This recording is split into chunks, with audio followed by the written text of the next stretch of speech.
De retour sur ce plateau de l'émission Café Presse, une émission, il faut le rappeler notamment, qui jette un coup de projecteur sur les dessous de l'actualité sociopolitique en Guinée, à travers notamment une analyse des professionnels de l'information. Aujourd'hui également, nous sommes sur ce plateau avec d'autres invités, également Ousmane Tounkara de la radio Espace FM, Cheikh Sadibou Ndoye de Fontaine-Golem, mais également Kerno Amadou Kamara de Guinée 114. Alors Kerno, rapidement vous parlez de l'opportunité de la plainte en une minute, parce qu'on a un autre sujet très intéressant qui nous attend. Non, je dis qu'il faut aller sur la plainte même pour le dire. C'est que la plainte, l'objet c'est quoi?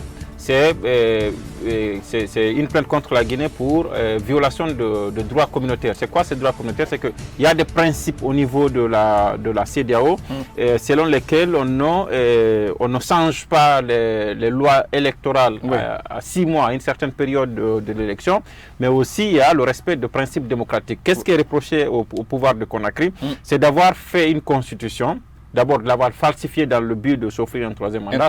Ça, c'est un premier truc, c'est un premier aspect. Je crois que la première chose d'abord, c'est d'élaborer une nouvelle constitution. Okay, parce que la constitution a été élaborée avant d'être falsifiée. D'accord, non. Donc, le FNDC n'était pas d'accord pour une nouvelle constitution. C'est ce que je dis, c'est d'avoir fait cela. Maintenant, il y a une question qui ressort. Vous dites que le FNDC dit que la nouvelle constitution n'est pas... Ça suppose la démarche contradictoire. Sauf que d'abord, il y a une nuance. D'abord, il y a une nuance qu'il faut lever. Des leaders du FNDC... Ce n'est pas le FNDC qui l'a... Non, des leaders, même, ils n'étaient pas pour, notamment, ce double scrutin du 22 mars. Je vais dire que d'abord, ce n'est pas une plainte du FNDC. Non, on le sait. Non. Moi, je le dis. Je pense que ce n'est pas une lettre de FNDC, ce sont des leaders qui se reconnaissent quand même aux valeurs... Qui sont membres du FNDC, Ils sont du FNDC, Carnon. Qui sont du FNDC, qui ont porté l'affaire. Mais ils ont été tous notamment ceux qui ont combattu ce double scrutin du 22 mars. D'accord. Le débat est plus important que cela. Est-ce qu'ils ont combattu ou pas? Le débat, ce qui est important, qui est posé, c'est que, admettons qu'on a fait une nouvelle constitution. Alors, qu'est-ce qu'on peut s'attendre notamment de cette plainte, Carnon? Je dis, admettons qu'il y a une nouvelle constitution qui a été adoptée. Est-ce que oui ou non, des personnes peuvent se retrouver pour changer cette nouvelle constitution entre le vote et la promulgation? Ça, c'est à la Cour constitutionnelle de juger, c'est pas à nous qui avons. D'accord, non, attention. Voilà, la Cour constitutionnelle a tranché. Non, attention, s'il vous plaît. La Cour constitutionnelle a tranché, c'est vrai. Oui. C'est le sommet, quoi. Voilà, c'est fini en principe. C'est le citoyen. Mais le citoyen, est-ce que vous pouvez faire ça au Sénégal? Vous pouvez penser, imaginer que Sénégal est au pays d'Alpha Condé. Non, c'est pas le pays d'Alpha Condé, c'est le pays de 12 millions de personnes. Non, laissez-moi. Non, il y a des gens qui disent plus de 12 millions de personnes. C'est un sujet très sérieux. C'est un sujet très sérieux, comme vous l'êtes très souvent d'ailleurs. Je vais dire que il y a 12 millions de Guinéens. On ne peut pas soumettre au vote de ces personnes-là, des personnes qui représentent, en tout cas l'électorat de ce pays-là, le vote d'une loi. On vote cette loi. Et entre la promulgation et la publication de la loi au journal officiel de la République... la moitié de ceux-ci n'ont pas voté aussi. Et puis, on soumet... Je ne dis pas 12 millions ont voté. Je sais que j'ai bien précisé. Je dis 12 millions de attention. Qu'est-ce qu'on peut s'attendre? Qu'est-ce qu'on peut s'attendre réellement de cette plainte? Ce à quoi on peut s'attendre concernant, à propos de cette lettre, c'est que la CEDEAO, qu'elle prenne ses responsabilités. Elle a des principes qui la gouvernent, des principes notamment de respect, des principes communautaires qui sont imposés à l'ensemble des pays qui sont membres et qui savaient que c'était ça les principes avant d'adhérer à cette communauté. On peut se retirer, on est libre. Voilà. Ce qu'on attend de la CEDEAO, c'est ce qu'elle applique, qu'on sanctionne. Si on établit que cela a été fait, qu'elle fasse son travail. Si c'est établi que cela a été fait, qu'elle sanctionne la Guinée. Et cette sanction de la Guinée sera brandie certainement par ces leaders-là comme une victoire. La sanction qui pourrait il a posé une question que tu aurais pu poser. C'est une question assez intéressante. Quelle pourrait être la sanction en droit international public? Je ne suis pas là comme professeur de droit international public. Mais je sais qu'il n'y a pas de prison pour les États. On n'emprisonnera pas la Guinée parce qu'elle est fautive. Mais soit on la suspendra, ou alors on annoncera une autre sanction. Je dis, on le sait. On ne dit pas qu'on ne va pas sanctionner parce que, voilà, on sanctionnera lorsque la CEDEAO se rendra compte que oui, et elle aura mené l'enquête. Le premier travail à faire, c'est renvoyer une équipe pris par le temps, cher confrère. Je vais glisser le petit mot là. Le simple fait de dire que tel pays a failli à tel principe, ça suffit comme sanction. Ça même, ça éconne l'image du pays. C'est assez important. Les dirigeants tiennent à leur image. Voilà. Les dirigeants tiennent à l'image du pays. C'est assez important. Le simple fait qu'on dise que à telle époque, la Guinée a fait ça, c'est contre la démocratie. La Guinée a donné un coup de pied sale à la démocratie. Parce que vous êtes largement compris une sanction contre la Guinée et ceux qui auront orchestré cela. Merci Ousmane Tounkara et merci également à vous téléspectateurs qui prenez le plaisir à nous suivre dans cette émission Café Presse, l'émission de la télé du 21e siècle notamment qui passe en revue l'actualité de la semaine en Guinée. On va à présent parler d'un fait qui continue d'agiter la cité en Guinée et ça fait couler beaucoup d'encre, notamment et de salive, détournement de 50 millions de dollars à l'ARPT. Il faut dire que c'est lors d'une conférence de presse, d'un point de presse animé, c'est lundi 10 août à Conakry. Alpha Séni Camara, le procureur de la République près le tribunal de première instance de Kaloum, a révélé que 2 hauts cadres du ministère des Télécommunications ont été inculpés pour faux et usage de faux et détournement des deniers publics dans le dossier du détournement de plus de 51 millions de dollars américains à l'ARPT, l'autorité de régulation des postes et télécommunications. Alors Tierno, c'est vrai que on peut le dire que l'identité notamment de ces 2 cadres-là qui sont présumés inculpés ne sont pas aussi très cachés. Alors cette question, est-ce que c'est surprenant dans un pays où on a une pauvreté notamment qui nous assaille, où le panier de la ménagère est presque trouillé par la pauvreté et qu'on entend parler de plus de 51 millions de dollars qui notamment passent sous les mailles et que 2 personnes se tapent ça, et voilà, le monde reste ainsi. Bon, est-ce que vous êtes surpris? Moi, je me dis que on n'a pas de 2 personnes, mais il y a des complicités. 2 personnes seulement ne peuvent pas quand même. La chaîne est longue. Oui, la chaîne elle est longue. Elle est très longue. Alors, c'est tout un circuit. Ça, c'est deuxièmement, c'est pas la première fois qu'on parle des millions de dollars qui sont détournés. Il faut se rappeler, peut-être, on en parle. Et il n'y a pas que ça commence à me prendre sur les hôpitaux des écoles que 2 personnes se tapent ça et puis voilà. Vous vous rappelez des 700 millions de dollars de Rio Tinto, je ne sais pas, quelque chose comme ça. On a parlé ça c'était juste au début de la gouvernance du président Alpha Condé. Donc, ce n'est pas la première fois. Mais moi, je parle surtout de la procédure. Bon, vous savez, on parle de détournement. C'est vrai que les identités n'ont pas été déclarées, mais ça aussi, il faut... Non, mais déjà, ils ont connu ces identités. Voilà, elles sont connues, ce n'est pas caché. Je ne les connais pas, parce qu'officiellement, ça n'a pas été dit. Il s'agit du directeur général de... Je pense que vous n'êtes pas obligé de... Non, mais... Non, pour le respect... Non, mais c'est des prisonniers coupables. On ne peut pas... Je ne suis pas d'accord. C'est des prisonniers coupables, s'il vous plaît. À partir du moment où... Vous savez, la base, elle est assez profonde. Ok. Restons sur le fait du détournement. Voilà. Ça me passe notamment des noms. Moi, au-delà même des identités, la formule même. Non, qu'est-ce que ça vous inspire? Est-ce que le procureur qui a donné cette information, est-ce qu'il était dans les règles? Je vous pose la question. Parce que il y a, si vous fouillez très bien, dans la loi, l'accessibilité aux sources d'information. Parce que lorsque un dossier est dans les couloirs de la justice, je pense que... En instruction. En instruction, il est interdit d'en faire une publication ou bien un commentaire. Je pense que la partie là, ça dépend du régime juridique des pays. Non, ça dépend du régime juridique des pays. Il y a la loi, malheureusement, qui jusqu'ici n'a jamais été promulguée. C'est la loi sur l'accès à l'information publique. C'est-à-dire, lorsque je reviens encore, voter, je reviens encore pour dire, lorsque il y a un dossier qui se trouve déjà dans les mains de la justice, dans le couloir de la justice, il n'est pas question qu'on passe de commentaire en commentaire ou bien d'en donner une information. Maintenant, lorsque... Alors, je vais terminer si vous permettez, parce que les gens ont besoin de comprendre.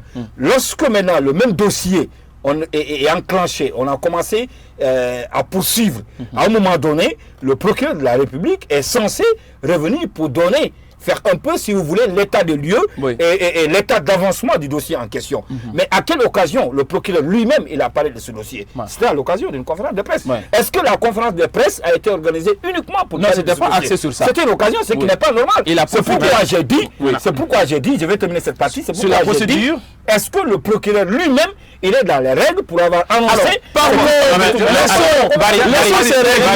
Laissons ces règles-là. Moi, quand même, je suis ahuri en tant que Guinéen. Je sais quand même le niveau de pauvreté. Avec cette crise, qu'est-ce que ça vous inspire? 53 millions de dollars, c'est 500 millions. Non, mais écoutez, 500 millions de francs guinéens. 500 milliards de francs guinéens. 500 milliards de francs Vous guinéens. êtes tous ahuris. Voilà, personnellement, moi, ça me dépasse. Voilà, ça te dépasse, ça me dépasse. Ça me fait ce que je veux dire, au-delà de ça, Oui, c'est une question que je ne voudrais pas c'est une question que je ne voudrais pas aborder sans avoir l'assurance d'avoir suffisamment de temps d'en parler parce qu'elle est plus profonde que ce parlons des détournements. D'abord, il ne s'agit même pas de non, attendez, je finis. D'abord, il n'est même pas question de présumé détournement dans cette affaire. Il n'est pas question de présumé détournement. C'est pourquoi je me demande qu'est-ce qui est arrivé au procureur lorsqu'il faisait cette déclaration. Et ça, c'est un. Le 2, ce n'est même pas 51 millions de dollars. Wow. Depuis qu'on a commencé, c'est le double de 51 millions de dollars. C'est extraordinaire. Je vous rappelle, je vous le dis. C'est dommage. C'est une question qui est pour l'élucidation de laquelle il faut interroger beaucoup de personnes, y compris le général Mathurin Bangoura. Évidemment. Qui était ministre en charge de télécommunications. L'actuel gouverneur de la ville de Conakry. C'est-à-dire que pour résumer, c'est une affaire. Il s'agit d'un contrat avec une société étrangère. On ne va pas faire de la publicité ici. Oui, on va pas dire non, étrangère. Voilà, on a le nom de la société. Le contrat a été dénoncé Global Voice Group. Il faut le dire parce que voilà, le contrat a été dénoncé par le désormais ancien ministre des Télécoms, M. Mami Diaby. Oui. Et les gens ont porté plainte. Et la Guinée a été condamnée pour une première fois. On est allé en cassation. La décision de la cassation n'est pas encore tombée. On est condamné, vous savez, au paiement de combien? Du double de 51 millions de dollars. Wow. Vous comprenez? Maintenant, qu'est-ce qu'il faut faire? Parce que le ministre, il s'agit quand même d'un contrat que lui-même, quand il est venu, il a exécuté. Il a continué à exécuter pendant plus de 3 ans et pour lequel même il y aurait eu un avenant. Et après qu'il a suspendu, qu'il a dénoncé. Donc c'est cette rupture dite abusive de contrat-là, c'est contre ça qu'on a porté plainte contre nous. Et qui a permis notre on nous a demandé de rembourser le double de 51 millions. Qu'est-ce qu'on a fait? On est venu en Guinée, on a concocté une sorte de procédure contre 2 cadres qu'il fallait épingler. Dans quel objectif? Dans l'objectif d'avoir une condamnation en Guinée, comme quoi dans la négociation du contrat, il y avait eu des comment on appelle, corruption. Oui. Lorsqu'on a la condamnation où la justice guinéenne dit que oui, il y a eu corruption dans la conclusion de ce contrat-là, cela aurait pu suffire en allant avec ça à Paris, pour obtenir la cassation, pour prouver à la justice française. Oui, si on a dénoncé ce contrat, on l'a rompu, c'est parce qu'il y a eu corruption. D'ailleurs, voilà que notre justice a condamné deux de nos agents publics qui se sont rendus coupables de détournement. Et là aussi, c'est présumé détournement, parce que ce n'est pas... Non, c'est présumé détournement. Ce n'est même pas détournement. Je parle plutôt de corruption. Oui. Parce que l'un, il est aujourd'hui consul d'un pays étranger, il travaillerait dans un ministère, l'autre serait toujours au ministère de Postes et Télécommunications. Les deux, on dit l'un a bénéficié d'un voyage, l'autre a bénéficié en tout cas ce sont des privilèges. Et quand c'est comme ça, il ne s'agit pas de détournement, c'est de présumer corruption. C'est-à-dire qu'ils ont obtenu des privilèges dans l'optique d'accélérer peut-être ou bien d'aider telle société à avoir tête. Donc, qu'est-ce qu'on peut conclure de ça? Je conclue rapidement. Il s'agit de ça. Donc, si c'est cela, est-ce qu'on parle de détournement ou de présumé corruption? Je me pose la question. Ensuite, si c'est ça, est-ce qu'on parle de 51 millions de dollars? Je ne sais pas si ceux qui ont rapporté les propos du procureur, je ne sais pas à la conférence, est-ce qu'ils ont été complet ou bien c'est le procureur qui ne maîtrisait pas le dossier? C'est le procureur certainement qui n'a pas, parce que c'est tous les organes. Ce n'est pas 51 millions de dollars, c'est 102, c'est le 51 millions, 102 millions alors. 102 millions fois 2. C'est de cela qu'il s'agit. Et il ne s'agit pas de... Qu'est-ce que cela vous inspire? Maintenant, dans ces propos, il y a quand même un pan qu'il faut relever quand même pour opposer à ce que je viens de dire là. C'est que dans ces propos que j'ai lus quelque part, j'ai cherché à vérifier cela, je n'ai pas pu, mais il semble dire que aussi, lorsque la société s'est établie, il y a des fausses factures qu'on aurait faites et on aurait engagé des paiements et après la société et ces cadres-là se distribuaient l'argent. Si c'est dans ce contexte-là, si c'est ce qu'il avait mis en avant, là on aurait pu parler de présumé. Là aussi c'est présumé détournement. Alors en résumé, sur tout cela, qu'est-ce que cela vous inspire? Parce que je rappelle quand même que quand Kassory Fofana venait à la primature, parmi ses missions, il avait notamment mission pour lutter contre la corruption. On a vu notamment ça commencer avec le cas de... Il y a sur le point... Il y a un point, je ne serais pas d'accord avec Tiernon. Oui. Parce que je pense que s'il faut partir des mots qui ont été prononcés par le procureur, il a parlé de présumé ou il a parlé de détournement? Il a parlé de détournement. Il a parlé de détournement. C'est lui-même qui l'a dit. C'est lui qui a le dossier. Je pense qu'il maîtrise le dossier plus que nous tous. Il a le dossier, il a parlé de détournement. Et c'est les mêmes propos qui ont été relayés par la plupart des... Regarde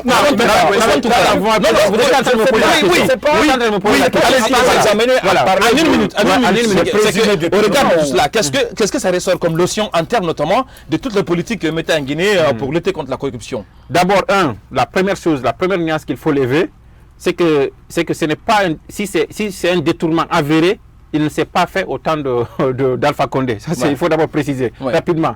Ça, c'est un. De deux. Et si c'est la corruption, voilà. Ça, c'est un. Le deuxième point que je voudrais... Je suis d'accord avec lui. Si c'est le pan où il a parlé de fausse facture là, qui est mis en avant, là, on pourrait parler de présumé détournement. Sauf que ce que moi, je vous dis là, c'est que je suis en train de vous dire, ça, ce sont des dessous. Oui, mais le procureur, c'est lui qui l'a dit. On reste je suis d'accord avec vous. Je suis d'accord avec vous. Sur l'exposé fait par le procureur qui a parlé de détournement. Et je pense qu'il doit aller un peu plus loin. Parce qu'il s'agit de deux personnalités. Malheureusement, on est allé, je ne sais pas par quelle magie, on est allé trop vite en disant c'est tel ou c'est X et Y. Non, mais lui, il n'a pas révélé. Non, je ne dis pas. Mais c'est parti de sa confiance. C'est un dossier, je vous dis, que beaucoup de journalistes, y compris moi-même, suivait depuis très longtemps. Vous comprenez? C'est un dossier qui il y a un confrère qui m'a dit que ça fait 2 ans. Voilà, un confrère qui m'a dit que ça fait 2 ans. C'est ce que je vous dis. C'est pourquoi je vous disais à l'entame que c'était un sujet que je ne voulais pas évoquer sans avoir suffisamment de temps. S'il y a ce qu'il faut retenir, c'est que d'abord il y a 2 personnes qui sont mises en cause. Malheureusement aujourd'hui dans la cité on sait c'est qui. Ensuite il faut aller quand même très vite, soit pour prouver leur culpabilité, ou alors les aider à se défendre. Il faut leur créer un procès comme on l'avait fait pour Paul Moussa Diawara et l'autre là, Camara, qu'ils aient un procès où ils vont venir se défendre. Ousmane Tounkara, c'est vrai quand même que tout ça arrive dans un contexte de crise sanitaire qui impacte affectueusement notamment sur l'économie nationale avec cette pauvreté dans laquelle le Guinée est en train de baigner et qu'on entend une somme de 51 millions de dollars que 2 personnes auraient notamment détourné. Qu'est-ce que ça renvoie en termes notamment d'image, en termes de gouvernance en Guinée? Ça veut dire que la malgouvernance sévit dans le pays. Ça veut dire qu'on arrive on parle d'inunicité de caisse, on parle de lutte contre la corruption, lutte contre le détournement.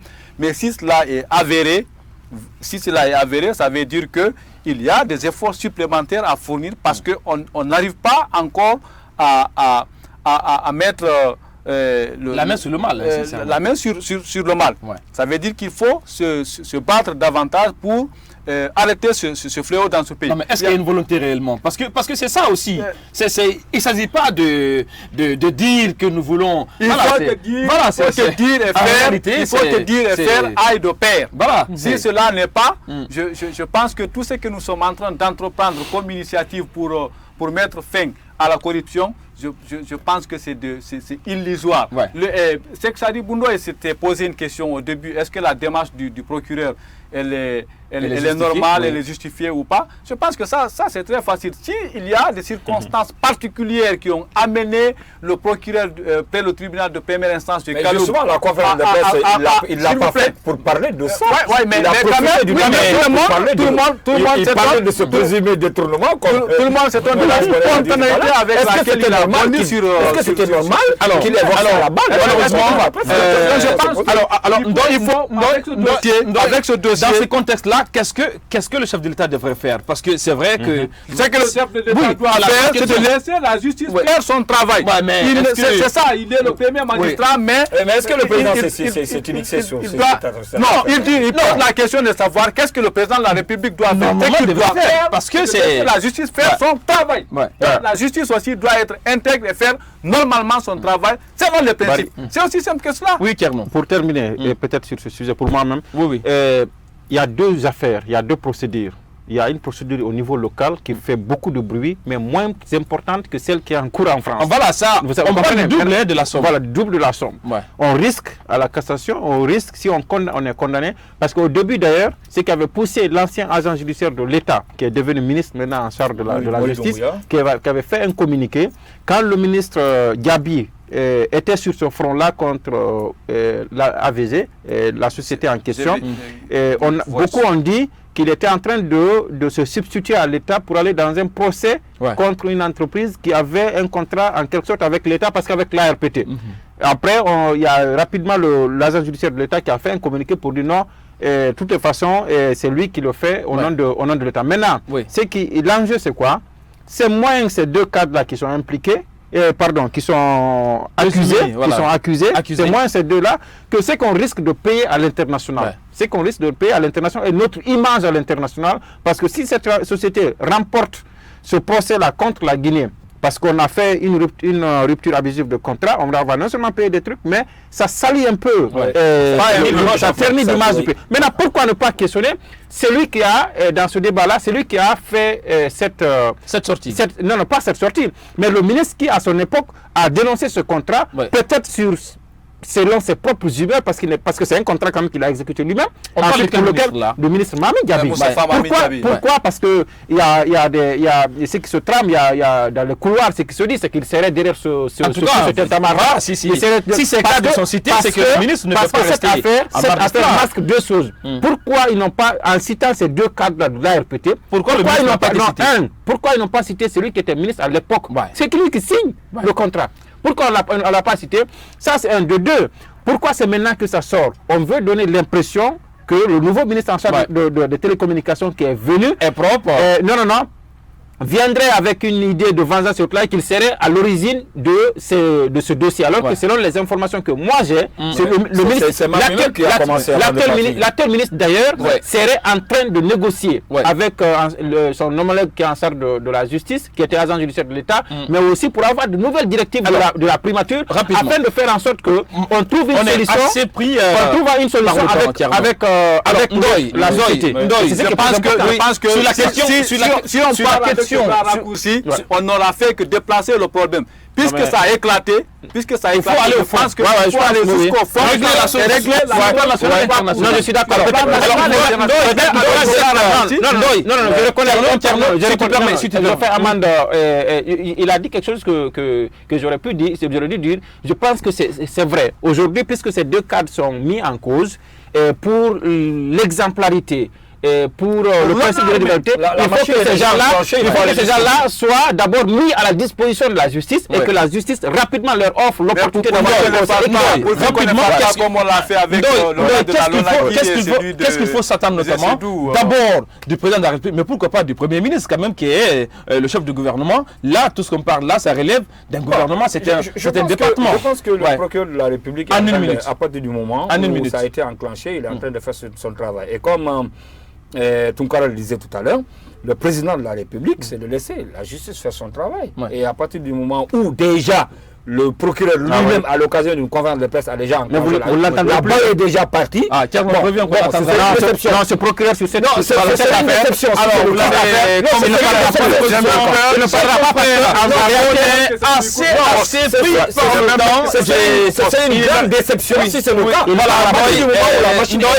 La télé, c'est le temps déjà. Je suis talonné notamment par mon réalisateur. Il ne me reste qu'à vous dire réellement merci d'être passé sur ce plateau de l'émission Café Presse, Ousmane Tounkara. Je rappelle que vous êtes directeur de l'information de la radio Espace FM Guinée. Merci d'être passé également dans cette émission. Le plaisir est Tierno partagé. Amadou Mbone Kamara, le rescapé numéro 3 de la numéro 4 de la presse guinéenne, également directeur de publication du site Guinée 114. Tout le plaisir a été pour moi d'être Tu as oublié quelque chose, il est administrateur général.